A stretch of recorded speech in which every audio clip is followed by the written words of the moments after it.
নিজেকে তো ভালোই মনে করছি, একজন জীবনে একটা পুরস্কার পাওয়ার কথা নাকি।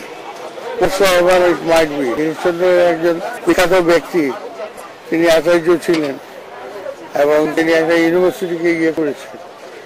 স্বাভাবিক অবস্থায় তার দেওয়া অর্থ জাতিকে গঠন করার জন্য, আমাদের জন্য একটা পথ সৃষ্টি রেখে গেছেন।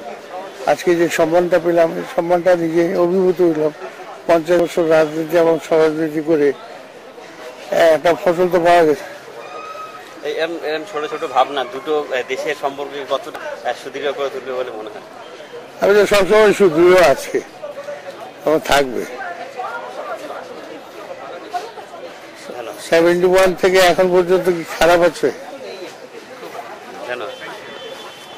নিজেকে তো ভালোই মনে করছি, একজন জীবনে একটা পুরস্কার পাওয়ার কথা নাকি। ঈশ্বরচন্দ্রের একজন বিখ্যাত ব্যক্তি, তিনি আচার্য ছিলেন এবং তিনি একটা ইউনিভার্সিটিকে করেছেন।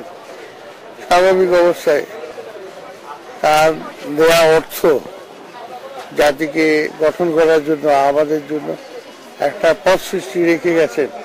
আজকে যে সম্মানটা পেলাম, এই সম্মানটা নিজে অভিভূত হইলাম। 50 বছর রাজনীতি এবং সরাজনীতি করে একটা ফসল তো পাওয়া গেছে। ছোট ছোট ভাবনা দুটো দেশের সম্পর্কে কতটা সুদৃঢ় করে তুলবে বলে মনে হয়?